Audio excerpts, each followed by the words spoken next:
अब पोस्टर बना रहे हैं, बटेंगे तो कटेंगे। अरे मोदी जी, आदमी की औकात उसके दुश्मनों से ही पता चलती है। तो सीधे मोदी शाह से लड़ लिए। बहस करते हैं, आप अपनी पार्टी का लीडर बैठो, मैं आता हूं बहस करने के लिए। शिक्षा पे बात करते हैं, उससे कहते हैं कि भैया मुझे तो बस शुद्ध हिंदू का खून चाहिए, मैं मर जाऊंगा लेकिन शुद्ध हिंदू का चाहिए। डिग्री में थे कि बहुत हुई महंगाई की मार, अब की बार मोदी सरकार, हम भी बड़े खुश हुए कि चलो यार 40 रुपया पेट्रोल मिलेगा, ससुराल जाने में आराम रहेगा। Best prime minister of India. जेल भेज देंगे तो अगला चुनाव 5 लाख वोट से जीतूंगा। यूपी में योगी आदित्यनाथ, अखिलेश में बेहतर प्रशासक कौन है? दोस्तों, जैसा कि आप लोगों ने सुना होगा कि हर एक व्यक्ति की बर्दाश्त करने की एक सीमा होती है, उसके बाद वो सीमा टूट जाती है। ठीक ऐसा ही एक इवेंट अवध ओझा सर के साथ हुआ। अवध ओझा सर ने आज सारी हदें तोड़ दिया। जैसा कि आप लोग जानते हैं कि अवध ओझा सर जब से आम आदमी पार्टी ज्वाइन किए हैं, भाजपा उनके लोग तरह तरह के भद्दी भद्दी टिप्पणियां रोज़ उनको कहते हैं।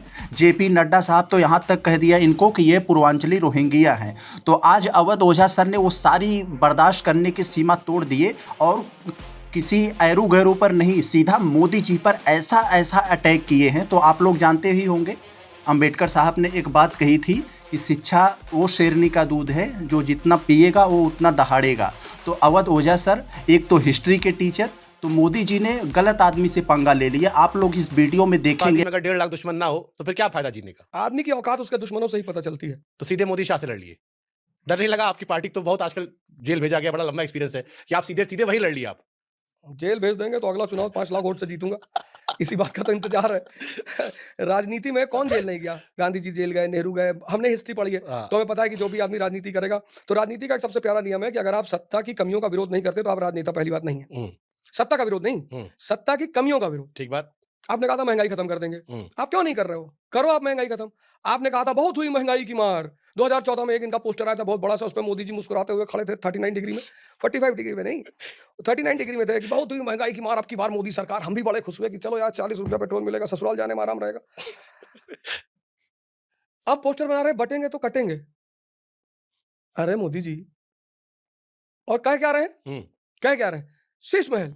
शिक्षा पे बात करो ना, तुम्हारे 20 राज्य हैं, किस राज्य में तुम्हारा बजट 25% है शिक्षा पे? मतलब आप इस देश की जनता को मूर्ख समझते हो क्या? इतनी पढ़ी, आप शिक्षा पे बात करो, आओ बहस करते हैं। आप अपनी पार्टी का लीडर बैठो, मैं आता हूं बहस करने के लिए। शिक्षा पे बात करते हैं। अब हम स्वास्थ्य पे बात करते हैं। हम करते हैं, हम अंबेडकर एक्सेलेंस प्रोग्राम जो हमारा, उस पे बात करते हैं। जो पॉजिटिव काम है, हम उस पे बात करते हैं। और साथियों, अवध ओझा सर यहीं पर नहीं रुके। उन्होंने आगे जिस बात का जिक्र किया उसे सुनकर योगी जी, मोदी जी और उनके समर्थक तो तिलमिला उठेंगे। इन्होंने साथियों योगी जी के उस एक बयान का जिक्र किया जिसमें योगी जी ने कहा था कि बटोगे तो कटोगे। साथियों, इस बयान को अवध ओझा सर ने अंग्रेजों की उस नीति से जोड़ा जिस नीति का प्रयोग करके अंग्रेजों बांटो और राज करो नीति का लागू किए थे। ठीक उसी प्रकार। बाप रे, ये तो धोती खोल रहा है। नहीं, बटेंगे तो कटेंगे। कौन काटेगा? ऐसे ही फायदा अंग्रेजों ने उठाया था, इसी तरह के लोगों का। ये देश एक है। क्या उत्तरांचली, क्या पूर्वांचली, क्या मद्रासी, क्या बिहारी, सब भारत माँ के हैं। सहमत हूं मैं, धर्म के नाम पर नहीं होना चाहिए। बिल्कुल नहीं होना चाहिए। खराब चीज है। आप क्यों याद दिला रहे हैं? आप क्यों ये बात कह रहे हैं? आप बजट के बारे में बात करिए। आप हमारी नेशनल ग्रोथ कितनी हो रही है? आपने कितनी इंडस्ट्रियलाइजेशन किया इस कंट्री का?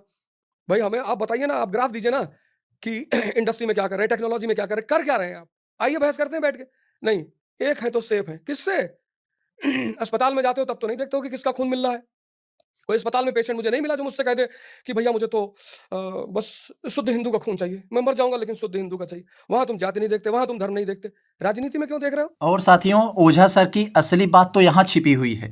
ओझा सर ने यहाँ किसी चिंटू पिंटू को नहीं, सीधा मोदी जी को चैलेंज किया कि आइए या किसी को भेजिए हमारे सामने, हम लोग सीधा आमने सामने बैठकर डिबेट करते हैं। आप अपना काम गिनवाइए और हम अपना काम गिनवाते हैं। आपके पास 20 राज्य है, पहले वहाँ की हालत ठीक करके दिखाइए, उसके बाद दिल्ली आइए। तो देखिए अवध ओझा सर ने जो बात कही, इससे तो पूरी बीजेपी हिल जाएगी।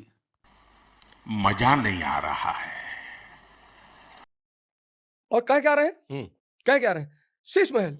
शिक्षा पे बात करो ना, तुम्हारे 20 राज्य हैं, किस राज्य में तुम्हारा बजट 25% है शिक्षा पे? मतलब आप इस देश की जनता को मूर्ख समझते हो क्या? मतलब आप इस देश की जनता को मूर्ख समझते हो क्या? इतनी पढ़ी, आप शिक्षा पे बात करो, आओ बहस करते हैं। अब हम स्वास्थ्य पे बात करते हैं। हम अंबेडकर एक्सेलेंस प्रोग्राम जो हमारा, उस पे बात करते हैं। जो पॉजिटिव काम है, हम उस पे बात करते हैं। नहीं, बटेंगे तो कटेंगे। कौन काटेगा? ऐसे ही फायदा अंग्रेजों ने उठाया था, इसी तरह के लोगों का। ये देश एक है। क्या उत्तरांचली, क्या पूर्वांचली, क्या मद्रासी, क्या बिहारी, सब भारत माँ के हैं। सहमत हूं मैं, धर्म के नाम पर नहीं होना चाहिए, बिल्कुल नहीं होना चाहिए। खराब चीज है। आप क्यों याद दिला रहे हैं? आप क्यों ये बात कह रहे हैं? आप बजट के बारे में बात करिए। आप हमारी नेशनल ग्रोथ कितनी हो रही है? आपने कितनी इंडस्ट्रियलाइजेशन किया इस कंट्री का? भाई हमें आप बताइए ना, आप ग्राफ दीजिए ना कि इंडस्ट्री में क्या कर रहे हैं, टेक्नोलॉजी में क्या कर रहे हैं, कर क्या रहे हैं आप? आइए बहस करते हैं बैठ के। नहीं, एक है तो सेफ है। किससे? अस्पताल में जाते हो तब तो नहीं देखते हो कि किसका खून मिल रहा है। दोस्तों, ओझा सर ने अपने इतिहास के ज्ञान का असली प्रदर्शन तो यहाँ पर किया है। जब शुभांकर मिश्रा ने इनसे पूछा कि आपका सबसे प्रिय प्रधानमंत्री कौन है, तो अवध ओझा सर ने इतिहास का एक एक तर्क, एक एक बातें रख कर बताया कि नेहरू जी ने क्या किया इस देश के लिए कितने बड़े नेता नेहरू जी थे। तो देखिए आप लोग इस वीडियो में अवध ओझा सर ने एक एक बात तर्कशील तरीके से कैसे रखी नेहरू जी के बारे में। तू साला भोला दिखता है लेकिन है एकदम होशियार हो लुच्चा। ठीक है, best prime minister of India, Jawaharlal Nehru. कोई रीजन देना चाहेंगे आप आगे बढ़े? अरे 1947 में जब देश आजाद हुआ, सब कुछ बिखरा खत्म। मैं तो चाहता हूं किसी दिन उस व्यक्ति पर गंभीरता से चर्चा हो। मतलब रूरल डेप्ट खाने को नहीं है। पीएल 480 अमेरिका भेज रहा है, जो सुअर को गेहूं भेजता था। थे इन्होंने हमें पैसा देने से मना कर दिया कि साहब हम आपको फाइनेंशियल हेल्प नहीं करेंगे, क्योंकि हमारा कॉन्स्टिट्यूशन बनके तैयार नहीं हुआ था। खाने को पैसा नहीं था। दो दुश्मन देश सामने पैदा हो गए थे, एक तरफ चीन था, एक तरफ पाकिस्तान था। इंटरनल क्राइसिस पैदा हो गई थी। तेलंगाना के राज्य की डिमांड लैंग्वेज के आधार पर शुरू हो गई। गरीबी, भूखमरी, पैसा नहीं है। और उस परिस्थिति में वो आदमी देश की बागडोर को लेकर आगे बढ़ता है। और 1961 में बेलग्रेड सम्मेलन में हम लीडर बनकर सामने आते हैं थर्ड वर्ल्ड कंट्रीज की। कितनी बड़ी बात है। ब्यूटीफुल। सबसे हार्ड वर्किंग नेता आपकी नजर में देश का? सबसे हार्ड वर्किंग भी नेहरू जी ही थे। बहुत। और यही नहीं, जब मिश्रा जी ने ओझा सर से योगी जी और अखिलेश यादव के अच्छे प्रशासक के बारे में पूछा कि आपके अच्छे नेता कौन है, तो उन्होंने देखिए क्या बताया। यूपी में योगी आदित्यनाथ, अखिलेश में बेहतर प्रशासक कौन है? अखिलेश यादव जी के अंदर बहुत गहराई वाली मैच्योरिटी पैदा हो रही है और आने वाले समय में बहुत अच्छे प्रशासक बनेंगे। जबरदस्त।